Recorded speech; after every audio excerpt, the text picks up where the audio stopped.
Hello friends, welcome to illatharasi.com. இன்றைக்கி நாங்கள் வந்து வீக்கெண்டுக்கு வெஜ் மீ அப்படின்னு ஒரு ரெஸ்டாரண்ட்டை வந்து ட்ரை பண்ணோம். இது வந்து ஃபுல் அண்ட் ஃபுல் வெஜ். அதுக்கப்புறம் பார்த்திங்கன்னா பட்ஜெட் பார்த்திங்கன்னா எல்லாமே 5 to 7 dirhams அதுக்குள்ளே தான். ஸோ இதிலே வந்து பார்த்திங்கன்னா நமக்கு தோசை, இட்லி, பொங்கல், வடை, அதுக்கப்புறம் வேறு என்ன சப்பாத்தி, அந்த மாதிரி எல்லா ஐட்டமுமே வந்து கிடைக்கிது. எல்லாமே வந்து 4, 5, 6 இவ்வளோ தாங்க. பட் நல்ல ஹைஜீனாக இருக்குது, குவாலிட்டியாக இருக்குது, டேஸ்ட்டும் ரொம்பவே நல்லா இருக்குது.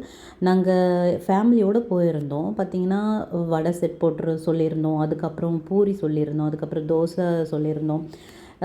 வேறு என்ன, இது எல்லாமே பார்த்திங்கன்னா இட்லி 1 plate சொல்லியிருந்தோம். எல்லாமே பார்த்திங்கன்னா டோட்டலாக வந்து 20 dirhamsக்குள்ளேயே முடிஞ்சிருச்சுங்க. நார்மலாக மற்ற ரெஸ்டாரண்ட்லலாம் போனோம்னா இப்படி கிடைக்கவே கிடைக்காது. ஃபைனலாக வந்துட்டு காஃபி இல்லாமல் நம்ம பிரேக்ஃபாஸ்ட் முடிக்க முடியாது இல்லையா? ஸோ ஃபைனலாக ஒரு காஃபி ஆர்டர் பண்ணி குடித்தோம். ரொம்பவே டேஸ்ட்டாக இருந்தது.